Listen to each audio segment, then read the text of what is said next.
All right. Good morning, guys. This is Tim Lauer with the Coastal Conservative Show. We are coming to you live with our special guest, Secretary of State, Wes Allen. Wes, thank you for joining us this morning. Hey, Tim, thanks for having me. I really appreciate it.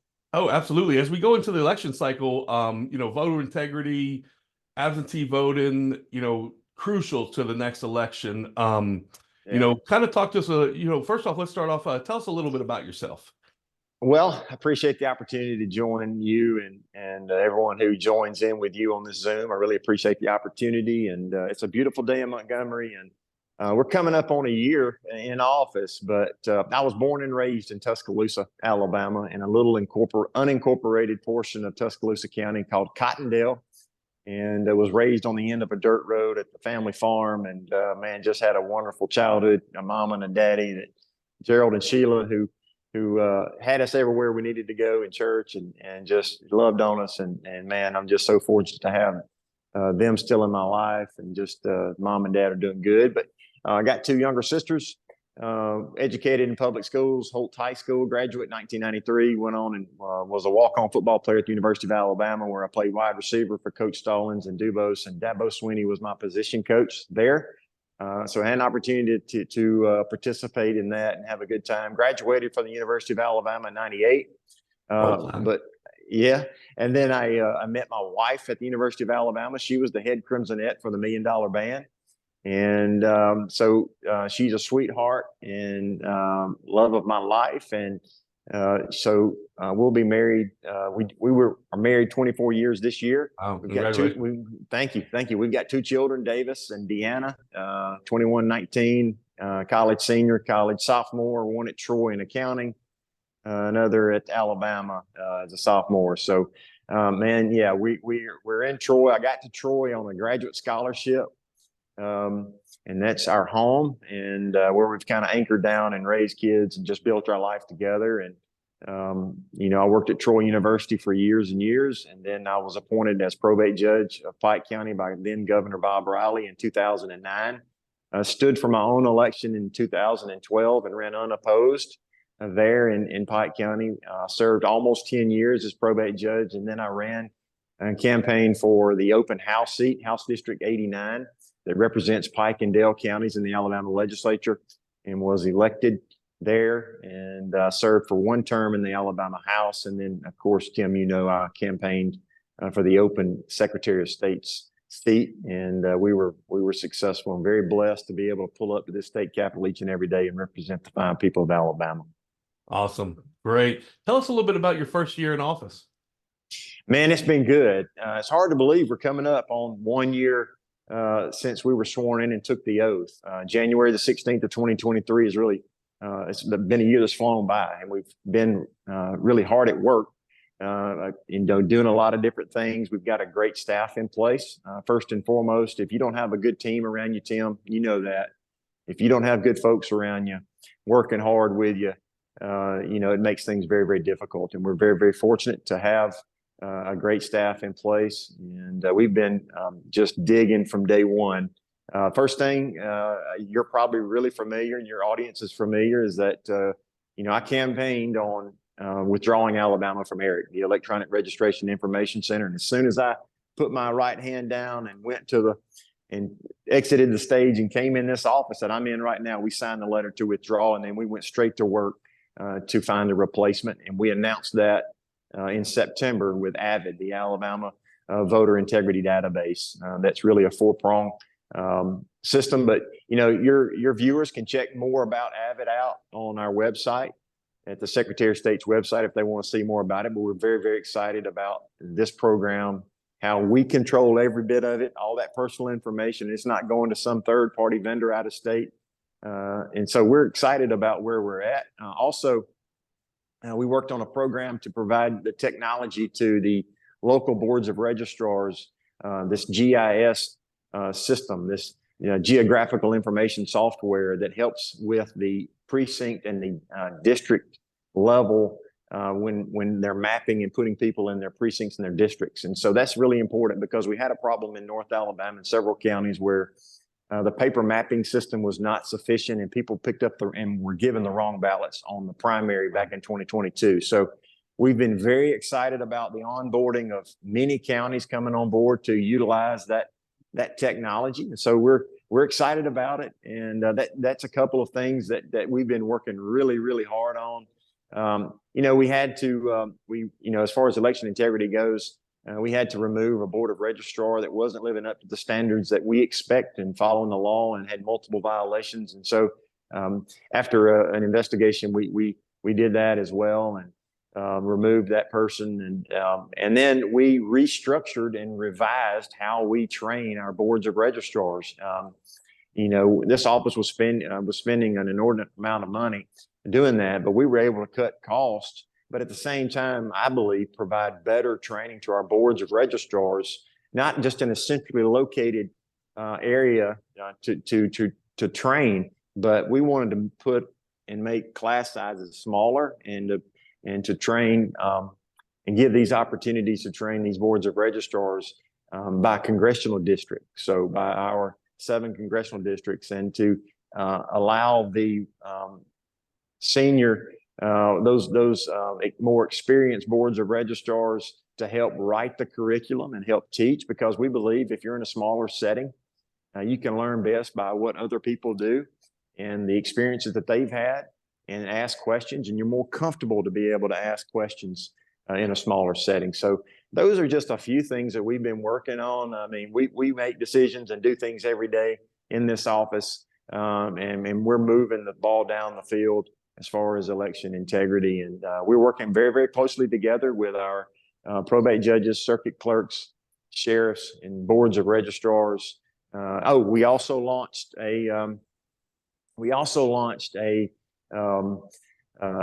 curriculum, a CLE program for any attorneys that are part of the Alabama State Bar, that if they want to serve as poll workers, they'll receive 4 hours of continuing learning education if they get trained and they work on election day. And so we're trying to help the local folks recruit poll workers, and we're excited about that program.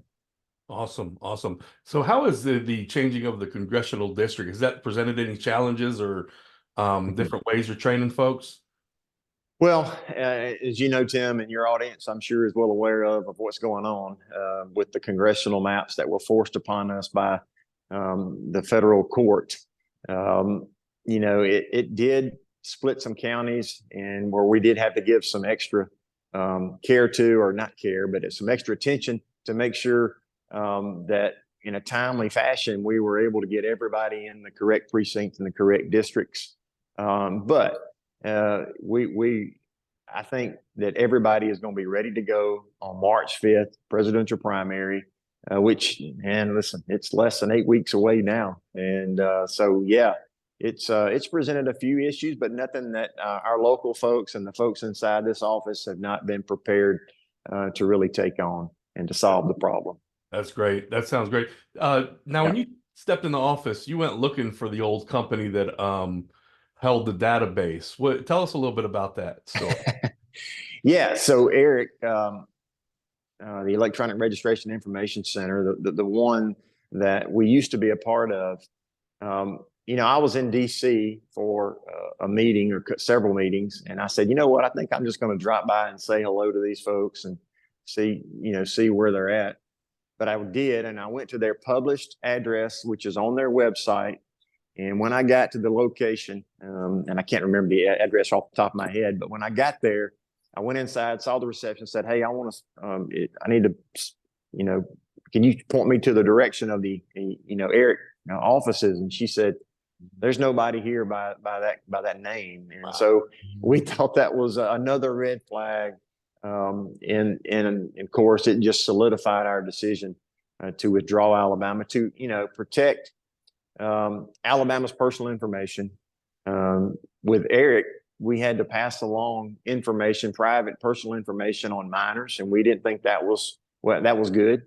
And so now we have access. We own the server. It's in Montgomery County. We're not passing it all this information along to someone where we don't know where it is. And it was really, in my opinion, just a data mining tool. And there was a lot of conservative secretaries of state around the country that tried to make positive reforms, but the leadership in there was just not hearing it.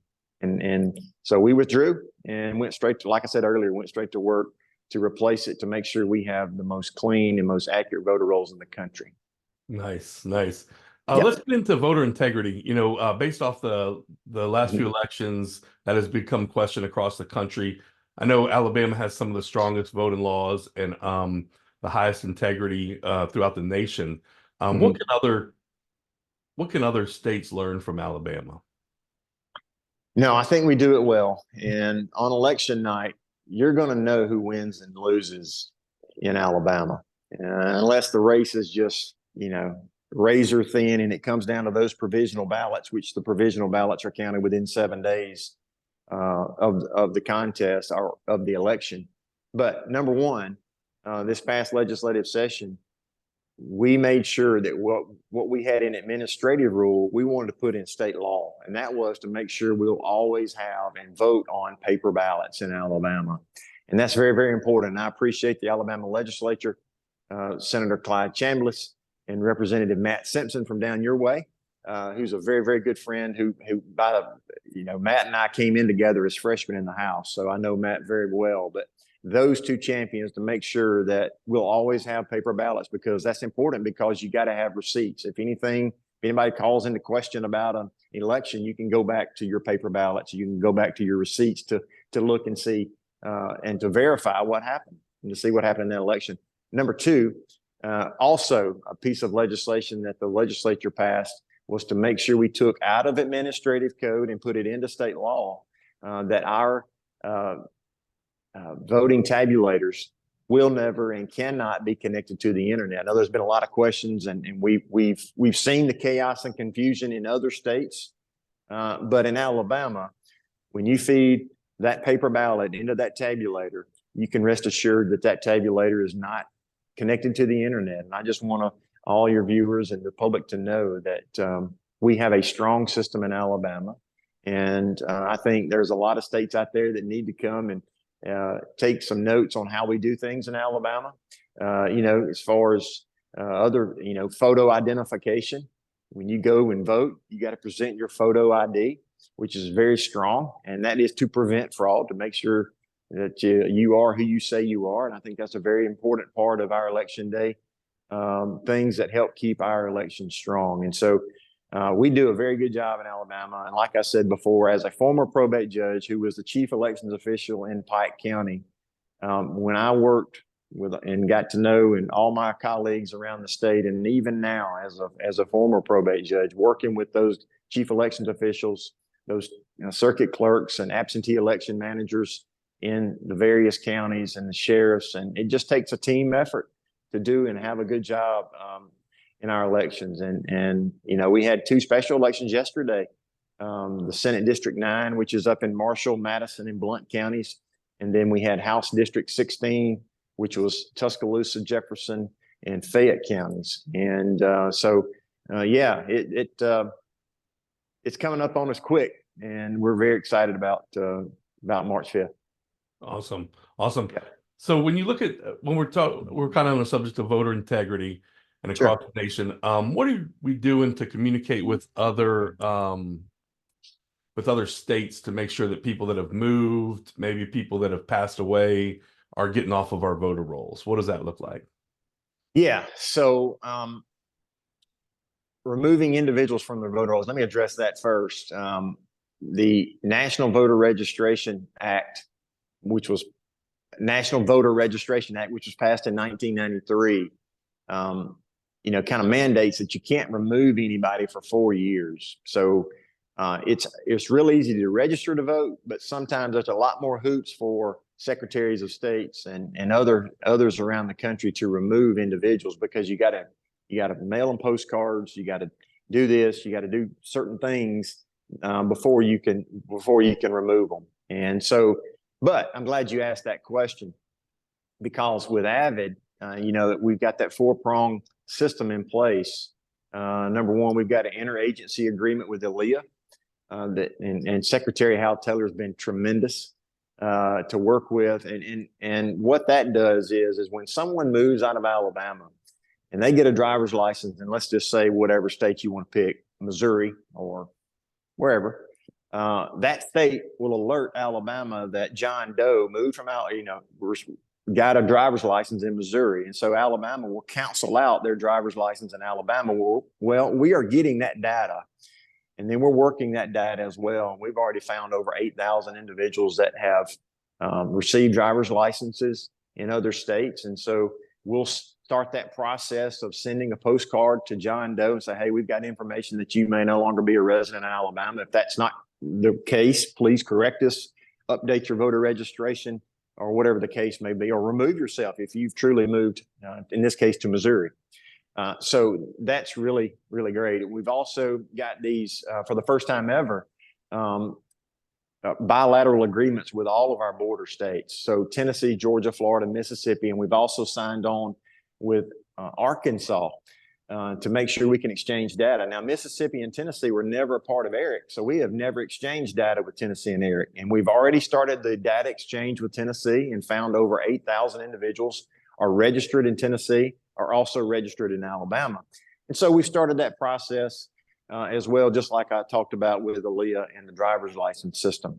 Number three, the third prong is the national change of address. So when someone moves, John Doe moves out of Alabama, normally what they'll do is they'll go to the post office and they'll say, hey, please forward my mail to my new address. And, we found a tremendous amount of individuals that have 30,000 actually, approximately, that have forwarded their mail out of state. So we're working that list as well. And the final piece of the puzzle in AVID is the National Death Index. So the Alabama Department of Public Health does a fine job of getting the individuals, the list of individuals that pass away inside our borders, to the proper boards of registrars, to those proper counties, so they can be removed. But what we've never really had on our own is when someone leaves, John Doe leaves the state and unfortunately passes away in another state, having access to that data in another state when they pass away outside of our borders. And so we are getting ready to get that data as well and to remove those individuals that pass away out of state. And so I just say that to say, listen, we are kind of got a lot of nets out there that we're trying to take care of our voter registration and to make sure we have clean and accurate rolls. Great. That's awesome. Let's kind of roll into small business. So what kind of services does the Secretary of State's office provide for small business? Yeah. So if anybody's, starts up an LLC or an incorporation, or for instance, it touches our office, and we want to make sure we are the most business friendly administration. Because long ago, when I was a probate judge, I saw how government affected people just wanting to go out and earn a living and accomplish and go achieve the American dream.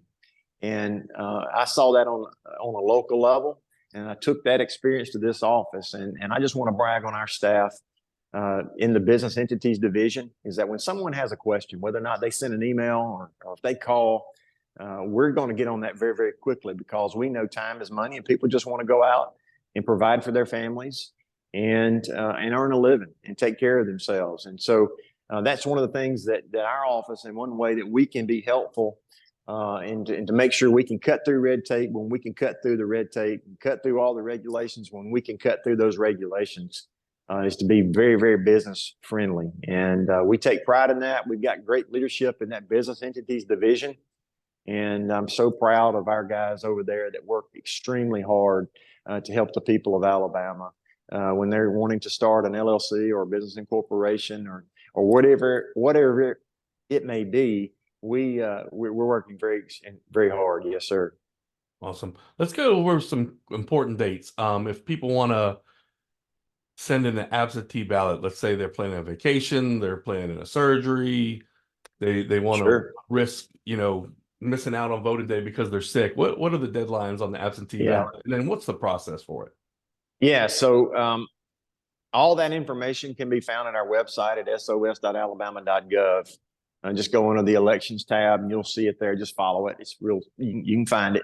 But February 29th is the last day to submit your absentee ballot. Now there's another date on there where if someone has an emergency, like they have an emergency situation, they've got to go to the hospital, they can get somebody to help them with that absentee ballot and get that thing turned in. And we want everybody to have the opportunity to vote. We don't want to deny anybody that opportunity, because we know, listen, there's a lot of people that depend on the absentee process that are, like you said, you gave the examples that are, out of work or out of town on work, or maybe their upcoming surgery or whatever it may be. They can't make it to the polls. They've got that ability to vote. And let me just touch on this, Tim. In the legislature, this coming up session, in 24 session, which starts February the 6th, I believe. February 6th. We're going to bring back that bill that takes on the issue of ballot harvesting. And we want to just make sure that no one can interfere or manipulate the voter or our elections. And it starts with the absentee ballot application. And we just want to make sure, and SB 1 has already been pre-filed in the state Senate, and it addresses it. And we just want to make sure that no one can pay someone, no one can get paid to go out and gather up all these absentee applications. And we don't want any undue influence. We don't want manipulation in our process. And this bill really protects the absentee process overall. And, what you've got out there, you've got a lot of election grifters and campaign consultants that want to go out there and cause trouble and cause problems and manipulate the issue and manipulate the absentee process. And we don't need that. We want to strengthen it. This bill strengthens and protects those that are disabled. And there's some disinformation out there, those opponents of this bill that don't want this bill to pass because it's going to cost them money. But they're going to put disinformation out there, and they've already started. But this bill protects those that are disabled. They can choose anybody that they want to help them with the application and with their ballot. This bill also protects those military voters, those overseas voters that are overseas. They can choose anybody that they want. So this bill is really, really strong. And also what it does too, Tim, is that it prohibits those out-of-state groups from sending pre-filled applications, flooding the market with pre-filled applications. We've seen that in the past. This office has dealt with those phone calls because people are calling. They've called this office so aggravated and so mad before that, hey, we didn't order this. Who's doing this? And so it just cuts out on the potential for manipulation and interfering with the absentee process. So I would encourage your viewers, Tim, to track SB 1, Senate Bill 1 in the Alabama State Senate. Great information there, Wes. Thank you for sharing Yeah. that. No, awesome having you on this morning, guys. Voter integrity, huge. Make sure you get out, help with the polls. How can folks help with the polls? Yeah, thank you for that, because let me tell you, one of the things that as a former probate judge that I worked a lot on, that was recruiting poll workers to work on election day, because it takes training. And then, of course, it's a long day. It's 7 to 7, or actually you got to be there around 6:15 or so in the morning. And then, of course, closing shop, it's about 8 o'clock at night. So it does take a while, but I would encourage anybody that's watching that wants to participate in the process and see how it works, to call your local probate judge and say, hey, I'm interested in being a poll worker. Will you put me on the list to be appointed? Because there's 3 individuals that appoint the poll workers. There's the probate judge, there's a circuit clerk, and then there's the sheriff of every county is the appointing authority. So contact your probate judge. I always put people on the list that called. And if we ever had an opening, sure, we would vet them, make sure, number one, they're a registered voter in the county in which they live and reside in. So, but yeah, contact your probate judge. That'd be tremendous. And then listen, the people that work the polls and are poll workers, they love their community. They get to see all their friends and neighbors to come to the polls, and that's one way that they take care of their community, and they invest in their community and invest in election integrity. And so I would encourage any of your viewers out there that watch this to call their local probate judge and say, hey, I want to be a poll worker. That's great advice. Thank you for that, Wes. Yeah. Thank you for joining us this morning. It's been a great conversation. Yeah. I hope some of the viewers have got some great details out of it. Thank you for all you guys' hard work. I know you're going into a busy election season, and just keep Alabama straight. And hey guys, thanks for tuning in. Stay informed and stay conservative. Thanks, guys. Have a great day. Thanks again, Wes. Thank you, Tim. Great job. Yes, sir.